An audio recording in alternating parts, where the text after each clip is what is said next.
مقدس پڑھا، اور اسی کو تو سیدنا ابن عباس فرماتے ہیں کہ میری اونٹنی کی نکیل بھی گم ہو جاتی ہے تو میں اس کو قرآن میں تلاش کرتا ہوں۔ آپ غور کریں، آج ہم سفر کریں یا نہ کریں، بلکہ یہ تو چھوٹی سی بات ہے کہ اس سے اجازت کس طرح کیا ملتی ہے، اور بھی اسرار و رموز ہے، لیکن کوئی اس کا متحمل تو ہو۔ انسان کی زندگی کے اندر آگے کے حالات کیا آنے والے ہیں، اگر انسان اس کو اس طریقے سے جو ہمارے بزرگوں نے بتایا ہے قرآن اٹھا کر کے دیکھے تو آپ کی آگے کی زندگی کے حالات کے اشارے بھی آپ کو مل جائیں گے۔ قرآن کی خاص بات ہے، کسی کتاب کے اندر یہ چیز آپ کو نہیں ملتی۔ ایک وقت تھا کہ جب لوگ جنگوں کی اور جہاد کے لیے نکلتے تھے تو قرآن میں دیکھتے تھے کہ ہمیں فتح ہوگی یا شکست ہوگی، اور ان کو نظر آتا تھا۔ قرآن دکھانے والی کتاب ہے، آپ کیا سمجھتے ہیں؟ یہ اور بات ہے کہ آپ نے اس کو تیجے 40ویں اور جہیز میں دینے تک محدود کر دیا۔ بڑی عظیم تر کتاب ہے، کوئی اس سے تعلق جوڑ کر دیکھے، قرآن سے کوئی تعلق اور رشتہ جوڑ کر دیکھے، پھر دیکھے کہ قرآن کی کیسی برکتیں نازل ہوتی۔ ہمارے بزرگوں نے یہ فرمایا کہ قرآن کا نزول بند ہوا ہے، معنی قرآن کا نزول آج بھی دلوں پر اتر رہا ہے۔ قرآن کے معنی آج بھی دلوں پر اتر رہا ہے۔ تو قرآن مقدس میں اللہ تبارک و تعالی، اللہ کے علم میں یہ بات ہے کہ جب میرے بندے کلمہ پڑھیں گے، ایمان لائیں گے تو مخالف ہوائیں چلے گی، اس لیے کہ اہل باطل کو، گندگی پرستوں کو، باطل پرستوں کو، نفس پرستوں کو، اقتدار پرستوں کو کبھی یہ بات ہضم نہیں ہوگی کہ اللہ کے بندے سیدھے رستے پر جائیں۔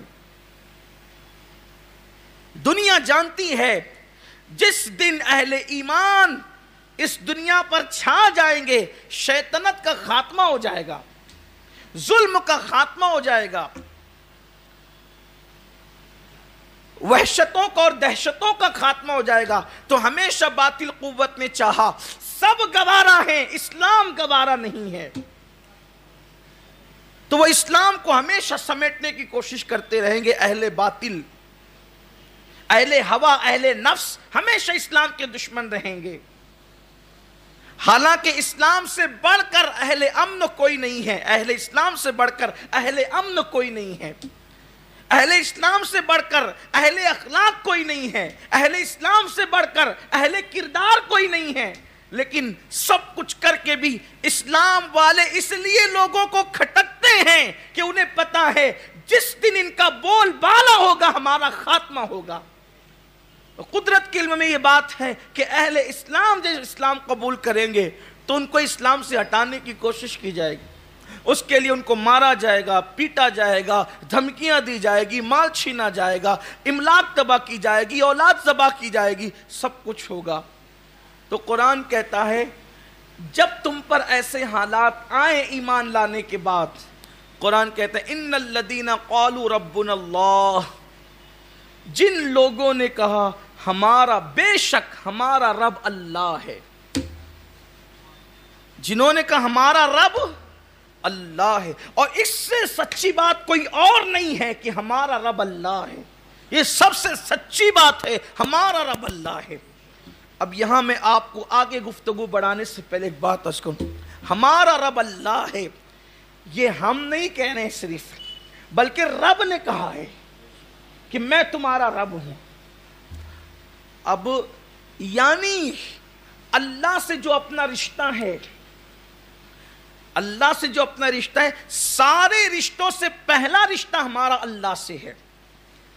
یہ جو خوف، ہراس، افسردگی، مایوسی جو مسلمانوں کے اندر کوٹ کوٹ کر کے بھری جا رہی ہے، وجہ یہ ہے کہ اللہ سے تعلق ٹوٹ گیا ہے۔ اور بات تو یہ ہے ہر چھوٹا بڑے سے رشتہ جوڑتا ہے، ہر کمزور طاقتور سے رشتہ جوڑتا ہے، ہر کلاش غنی سے رشتہ جوڑتا ہے۔ یہ اس کی کیا شان کریمی ہے کہ اس نے ہمیں پیدا کرنے سے پہلے روحوں کی شکل میں، ابھی ہم جسم میں بھی نہیں آئے تھے، ہمارے جسم کی ترتیب نہیں ہوئی تھی، عناصر اربع سے ہمیں تیار نہیں کیا گیا تھا، اس وقت تو روحوں کی کائنات کے اندر اللہ نے ہم سے رشتے کو جوڑا نہیں تب بھی، اس دن بھی رشتے کا اظہار کیا.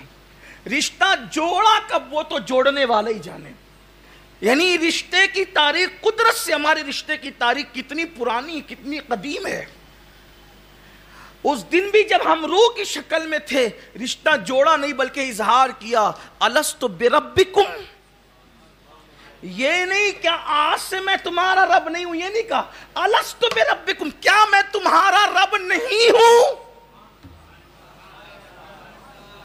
کیا میں تمہارا رب نہیں ہوں؟ سب کہہ اٹھے قالوا بلا، بے شک تو ہمارا رب ہے، بے شک تو ہمارا رب ہے. اب رب وہ ہمارا رب ہے اور ہم اس کے بندے ہیں، عبد ہیں، تو پتا چلا اپنا سارا معاملہ اس کے ہاتھ ہے. وہ ہمیں کھلائے گا اس کے کرم پر ہے، پلائے گا اس کے کرم پر ہے، مصیبتوں میں نجات دے گا اس کے کرم پر ہے، بیماریوں میں شفا دے گا اس کے کرم پر ہے، بلاؤں سے نجات دے گا اس کے کرم پر ہے. لیکن بس کوئی اس سے جڑے، اس سے تعلق جوڑے. اللہ اکبر، وہ ہمارا رب ہے، رب.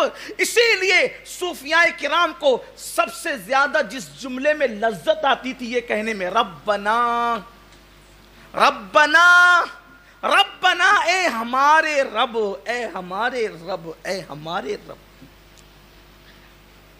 ہم کتنے خوش نصیب ہے کہ رب ہمارا ہے، رب کا محبوب بھی ہمارا ہے، محبوب کے محبوب بھی ہمارے ہیں. مسلمان ہوئے تو رب ہمارا، مومن ہوئے تو مصطفیٰ محبوب خدا ہمارا، سنی ہوئے تو محبوب کے محبوب اہل بیت اور صحابہ ہمارے. یعنی کہ سب اپنا ہے، لیکن پھر مایوسی کیوں ہے؟ اس لیے کہ تم نے اپنوں کو اپنا نہیں سمجھا. ہم نے اپنا ہیروں کو سمجھا، گانوں کو اپنا سمجھا، عیاشوں کو اپنا سمجھا، گناہوں کو اپنا سمجھا، کبھی رب کو بھی. اور ایک بات یاد رکھنا، سب سے رشتے ٹوٹ سکتے ہیں، رب سے رشتہ نہیں ٹوٹ سکتا. اسی لیے صوفیہ ربنا ربنا کہنے میں لذت کیا آتی. بلا تمثیل سمجھاؤں، کوئی بچہ ناز کرتا ہے تو کہتا ہے میرے ابا، میرے ابا، میرے ابا، میری اماں، میری اماں. پیار ہوتا ہے نا تو کہتے ہیں میری اماں، میرے ابا. ٹھیک ہے، ایک بات بھی ہے، باپ کو 4 بیٹے ہیں، لیکن جب کوئی بچہ دامن پکڑ کے کہتا ہے میرے ابا، تو 4 بیٹوں کے باوجود بھی جب کوئی بچہ کہتا ہے کہ میرے ابا، میری اماں، تو ماں باپ کو کیسی خوشی ہوتی. بلا تمثیل، بلا تمثیل، 1000 بار بلا تمثیل. جب دعا کرو، اس کو پکارو، تو قرآن یوں کہتا ہے، یوں کہہ کے پکارو، ربنا، میرا اللہ، میرا رب، میرا رب، میرا رب، ہمارا رب، ربی، میرا رب، ربی، میرا رب، ربنا، ہمارا رب. سوچو تو اللہ کو جب ہم ہمارا کہہ کے پکارتے ہیں تو قدرت بھی رضا اور خوشی کا اظہار کرتی. اور حدیث پاک جو 3 مرتبہ خدا کو ربنا کہے، پھر اس کے بعد جو مانگے قدرت عطا کر دیتی. جو 3 مرتبہ ربنا کہہ کر پکارے، پھر وہ جو مانگے، کتنا خوش ہوتا ہے وہ جب 3 بار کوئی اس کو ربنا کہہ کے پکارتا ہے. پھر اور اس کو تو پکارنا ہی پسند ہے، اس کو تو پکارنا ہی پسند. تو قرآن کہتے ہیں ان الذین قالوا ربنا اللہ، جن لوگوں نے کہا بے شک ہمارا رب اللہ ہے. اب آپ یہاں سے دل میں ٹھان لے کہ ہمارا رب اللہ ہے، ہماری حفاظت اس کے کرم پر ہے، بس کوئی اس کے قریب آئے. ہمیں کھلانا اس کے کرم پر ہے، بس کوئی اس کے قریب آئے. ہمیں پلانا، نعمتیں دینا اس کے کرم پر ہے، بس کوئی اس کے قریب آئے. ہمارا رب اللہ ہے. اب آگے کی منزل، جن لوگوں نے کہا ہمارا رب اللہ ہے، ثم استقاموا، پھر وہ اس پر جم گئے. اب جمنا کسے کہتے؟ اللہ کو رب مان کر جمنا، اسی پر جم جانا، استقامت، اسی پر جم گئے، ڈٹ گئے، حالات کی کوئی پرواہ نہیں. اب جان کی کوئی پرواہ نہیں، اب مال کی کوئی پرواہ نہیں، مان لیا اللہ ہمارا رب ہے، رب ہے۔ کوئی انگارہ دکھا کر کے کہے چھوڑ دو رب کو، نہیں چھوڑیں، ڈٹ گئے۔ کوئی مال چھینے چھوڑ دو رب کو، کسی اور کو پکارو، نہیں چھوڑیں۔ کوئی آبرو پہ اتر آئے چھوڑ دو رب کو، کسی اور کو پکارو، نہیں چھوڑیں گے۔ ڈٹ گئے، ڈٹ گئے۔ بات یہ ہے کہ اگر کفر بک کر جان ہی دینا ہے تو کفر بک کر جان بچتی کب ہے، اور ایمان بول کر جان جاتی کب ہے؟ اس لیے کہ اگر اس نے موت لکھ دی ہے تو کفریہ کلمہ بول کر بھی جان چلی جائے گی، اور اگر اس نے موت نہیں لکھی ہے تو پھر آپ کو کوئی جان لے نہیں سکتا، آپ کی کوئی جان نکال نہیں سکتا۔ روح کا فرشتہ کسی کی مرضی سے نہیں آتا، وہ رب کی مرضی سے آتا ہے، حتیٰ کہ وہ اپنی مرضی سے بھی نہیں آتا، وہ رب کی مرضی سے آتا ہے۔ تو اس لیے عظیمت کی راہ یہ ہے کہ رب کو رب مانا، اللہ کو رب مانا، اس کو الہ مانا، اس کو معبود مانا۔ تو اب آپ کو کوئی پانی میں ڈال کے ڈبکیاں دے، آپ کو انگار سامنے رکھ کر کے جلایا جائے، کڑھائی تیل کی ابل رہی ہو،